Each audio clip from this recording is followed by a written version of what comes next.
आपल्याला आता प्रवृत्ती करायची आहे. तर या ठिकाणी वेगवेगळे चित्र ठेवलेले आहेत. या चित्रांमधून एक चित्र उचलायचे आणि ते चित्र आपण वेगवेगळ्या भाषेमध्ये बोलू. हिंदी, मराठी, इंग्लिश, संस्कृत. आपल्याला वेगवेगळ्या भाषेचे ज्ञान भेटेल आणि प्रवृत्ती पण होईल. तर चला आपण आता सुरू करू. या ज्या मुलींची निवड झाली यांच्यामध्ये मुली पुढे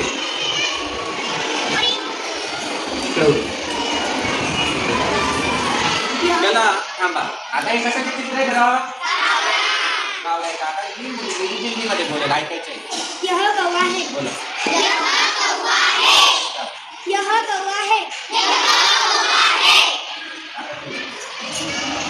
आता ही मुलगी संस्कृतमध्ये बोलेल तर संस्कृतमध्ये हिच्या मागे बोलायचं. एषः काकः अस्ति. एषः काकः अस्ति. आता ही मुलगी इंग्लिशमध्ये बोलेल. This is crow. This is crow. This is a crow. This is a crow.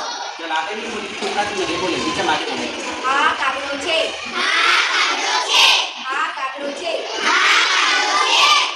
आता ही मुलगी मराठीमध्ये बोलेल. हा कावळा आहे. हा कावळा आहे. हा कावळा आहे. हा कावळा आहे. ही मुलगी परत संस्कृतमध्ये बोलेल. एषः काकः अस्ति. एषः काकः अस्ति. एषः काकः अस्ति. एषः काकः अस्ति.